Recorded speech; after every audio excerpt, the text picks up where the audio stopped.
Shalom Pak Bambang.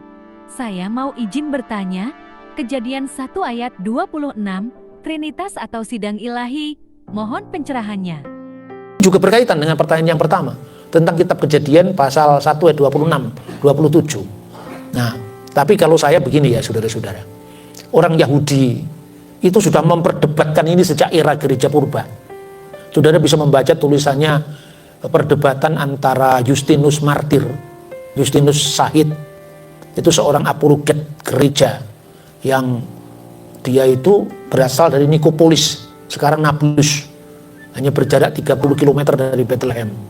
Dia itu seorang filosof ya, yang kemudian menjadi Kristen dan banyak sekali karya-karyanya termasuk dialog dengan Tripo. Nah, Kejadian pasal 1 ayat 26 itu sudah didiskusikan tuntas antara Justin Martir dengan Tripo. Nah, tapi sekarang ini kan era era internet begini kan, orang tidak hanya mengacu dari sumber bapak-bapak gereja atau sumber Kristiani, tapi bisa berselancar lihat pendapatnya Rabi A atau Rabi B, ya boleh-boleh aja, sah-sah saja. Nah, kalau menurut tafsiran Yahudi abad pertengahan, yang disebut kita di situ adalah sidang ilahi. Jadi Tuhan itu ngajak rembukan dengan para malaikat kira-kira. Ayolah kita jadikan manusia menurut gambar dan rupa kita gitu. Tapi sesungguhnya itu abad kedua itu sudah diperdebatkan oleh Justin Martir. Dia katakan gini, hai Tripo, kalau kamu katakan itu adalah malaikat, bisakah malaikat terlibat dalam penciptaan kreasio ex nihilo, dari tidak ada menjadi ada? Kan malaikat itu diawali oleh waktu kan, dulunya tidak ada, diciptakan menjadi ada. Lah Allah menciptakan langit dan bumi itu juga kreasio ex nihilo, dari tidak ada menjadi ada. Kalau Tuhan ngajak-ngajak malaikat dengan kata kita tadi untuk menciptakan, terus caranya membantu Tuhan bagaimana? Tuhan menciptakan dunia dari tidak ada menjadi ada, masa dibantu oleh sidang ilahi atau malaikatnya yang pernah tidak ada? Ayo kita ciptakan. Gimana cara membantunya? Ini pula kira-kira kejanggalan pikiran Arius yang kemudian dianatema oleh konsili Nisea. Nah, Arius kan mengatakan ada waktu di mana firman itu pernah tidak ada. Lah kalau firman tidak ada, siapa yang menciptakan firman? Ya Allah. Allah menciptakan firman-Nya. Bagaimana cara Allah menciptakan firman-Nya? Ya dengan berfirman. Lu katanya firman-Nya diciptakan. Masa Allah menciptakan firman yang adalah sumbernya ciptaan? Itu pula yang menjadi aliran yang sekarang sering masuk ke rumah-rumah orang di Indonesia itu, saksi Yehova. Gitu. Makanya saya itu nulis buku itu kadang-kadang itu ya kecelakaan berhadiah atau apa ya. Ada orang datang ke tempat saya mau bermisi lah, ternyata orang saksi Yehova. Terus saya ajak diskusi. Ketika ajak diskusi dikatakan, ya Yesus itu siapa Pak? Yesus itu firman Allah. Firman Allah itu ya Tuhan ya Allah. Seperti kata kepada Thomas kan, suruh membuktikan tangannya pada bekas paku itu. Begitu Thomas melihat Yesus itu langsung dia mengatakan, ya Tuhanku dan Allahku, my Lord and my God. Ya itulah Yesus, kata saya bilang gitu. Kalau Yesus itu Lord Pak, it's okay katanya. Lord itu kan Tuhan Pak, seperti Tuan Charles, Tuan Takur katanya. Tapi kalau God itu ya kita bermasalah Pak. Masalahnya di mana? Mana ayatnya kan gitu kan? Kelompok pemuja ayat kan selalu mana ayatnya? Terus saya bilang, kamu sedikit-sedikit kok ayat, kenapa sih? Gereja itu selama 50-an tahun nggak punya ayat itu. Karena gereja berdiri tahun 33. Surat-surat dalam perjanjian baru ditulis tahun 50-an. Berarti antara tahun 33 sampai tahun 50 itu kitabnya gereja apa? Ya perjanjian lama. Perjanjian lama bedanya apa dengan Yahudi? Nah itu di situ. Kalau orang Yahudi kan, Kristus itu kan bukan Mesias yang ditunggu-tunggu. Makanya dia masih menunggu yang lain. Dalam konteks seperti itulah perdebatan tentang sidang ilahi tadi. Tapi kan kalau saya ini kan bahasa dialog, bukan bahasa yang menghakimi orang. Saya itu berusaha sedapat mungkin tidak mau menyakiti orang lain. Maka saya bilang, kalau dari segi bahasa boleh-boleh aja lah. Karena gini Pak, ini kalau pemikiran orang Yahudi ya, di situ kata kita di situ kan hanya digunakan di ayat 26. Jadi baiklah kita jadikan, itu bahasanya na'aseh, edha Adam, Adam itu menurut gambar dan rupanya. Jadi itu Tuhan baru ngajak ngomong malaikat. Tapi ayat 27, maka diciptakanlah manusia itu menurut gambar Allah, laki-laki dan perempuan. Ayat 27 itu menggunakan kata bara. Bara itu dimaknai penciptaan dari tidak ada menjadi ada. Kalau asah ya, asah itu asal katanya itu dari bahan yang sudah ada, misalnya tempe dibuat dari kedelai, gitu.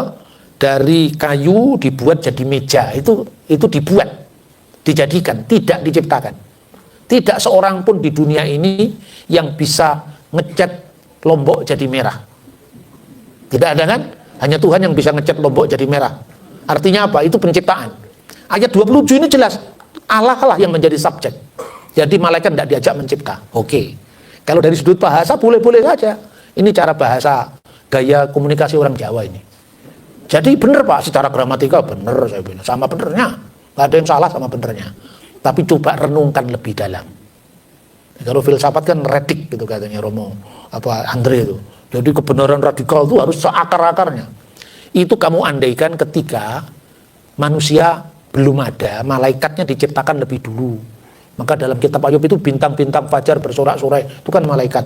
Lah karena malaikatnya sudah ada, malaikat katakanlah diajak diskusi sama Tuhan. Baiklah kita jadikan manusia menurut gambar dan rupa kita. Oke? Nah sekarang kita tarik mundur lagi. Sebelum malaikat diciptakan, sebelum bumi langit diciptakan, terus Tuhan bicara dengan siapa? Waduh ini sulit Pak. Nah itu makanya Tritunggal itu mengungkap yang sulit-sulit ini, yang kamu tidak pernah mikir. Maka misteri Tritunggal itu bisa dipahami orang-orang yang cerdas dan berpikiran holistik. Tidak hanya ngomong tentang aspek bahasa, nggak cukup aspek bahasa, harus aspek filosofinya seperti apa. Bicara tentang Tuhan itu kan bicara soal ruang dan waktu. Jadi apa Pak? Kembali kepada tafsiran para bapak gereja. Baca Santo Agustinus, baca Santo Irenaeus. Lah kenapa kok harus santo-santo Pak? Kamu Katolik apa Protestan apa Ortodok? Saya Protestan paham. Itu karena Protestan tidak ada santo, yang ada cuma santoso. Makanya ada sulit itu. Saya itu mengkomunikasinya dengan bahasa yang gampang-gampang aja. Gini loh. Orang Yahudi dulu kalau berdoa, ini saya bilang, orang Yahudi dulu kalau berdoa gini. Baruk atah Adonai Eloheinu melek haolam, Elohe Avram, Elohe Yisak, Elohe Yakub, makin Abraham. Terberkatilah engkau ya Tuhan, Allah yang Allah kami Raja yang kekal, Allah Abraham, Allah Ishak, Allah Yakub. Apa artinya itu? Makin Abraham, perisai Abraham. Allah yang diajarkan oleh Yakub itu Allah yang sama yang diajar oleh ayahnya Yakub, yaitu Ishak. Allah yang menyatakan diri di Betel zamannya Yakub, Allah yang sama yang menyatakan diri kepada ayahnya yang namanya yang disegani Ishak. Allah yang disegani Ishak yang menyatakan Pahat Yitzhak. Ini Allah yang sama yang menyatakan diri kepada Abraham sebagai El Shaddai. Jadi ada kesinambungan ajaran. Nah, jadi saya menerima dari bapak saya dari kakek saya itu orang Yahudi. Lah kamu orang apa? Orang Batak Pak. Kamu apa? Hutagalung. Hutagalung tidak pernah ada hubungan dengan Abraham, Ishak dan Yakub. Nah dari mana kamu dapat itu cerita tentang iman itu? Ya dari pendahulu saya Pak. Lah pendahulumu berarti bukan sekedar hubungan darah, tapi hubungan iman. Itulah yang disebut bapak-bapak gereja. Maka hormatilah pada leluhurmu. Jangan dikit-dikit ayatnya di mana. Lah urutan Matius, Markus, Lukas, Yohanes juga itu urutannya Irenaeus itu. Kenapa nggak ditempatkan dulu Markus dulu seperti hasil kajian modern? Ya toh? Sampai di gereja-gereja, semua gereja Matius, Markus, Lukas, Yohanes, urutannya aja kita ambil dari bapak gereja. Mas kita menolak bapak gereja, dan konteks ini saya mau komunikasikan. Ketika kita orang Kristiani memahami iman, ya warisan iman pendahulu kita. Dari Rasul Yohanes misalnya punya murid namanya Yohanes punya murid namanya Polikarpus punya murid namanya Irenaeus punya murid namanya Hippolytus, dan itu dokumennya terpelihara dengan kita. Katakanlah kamu sekarang tidak suka dengan gaya-gaya pemikiran saya, ngomong sejarah aja loh.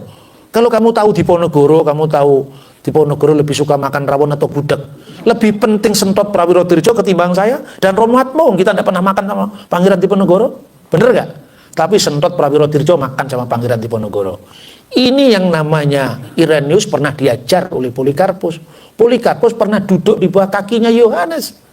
Masa gini gak dipercaya? Hanya gara-gara ini tidak ada ayatnya. Nah, sekarang mari kita berpikir dengan lebih historis. Ini kan pola pikir historis kan begini kan, kesinambungan ya. Jadi kalau belajar tentang siapakah kata kita, yaitu adalah misteri Tritunggal. Karena apa? Sebelum ada ruang, sebelum ada waktu, sebelum ada ciptaan, ya Tuhan berdialog dengan dirinya sendiri. Oke Pak Bambang, penjelasan Anda sangat mencerahkan dan menguatkan iman kami. Terima kasih, Tuhan Yesus memberkati.